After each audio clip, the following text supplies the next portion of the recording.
Phone చేసినా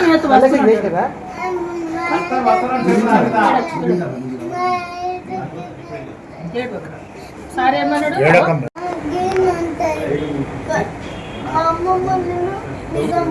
ఇక్కడికి ఎందుకు వచ్చి నిజామాబాదా? ఎందుకు ఏమైంది? ఇంట్లో గొడవ అయిందా? ఎవరెవరు? ఇక్కడికి ఎవరు తీసుకొచ్చింది?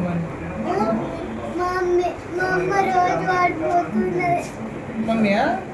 రోజు పడిపోతుందా? ఎందుకు?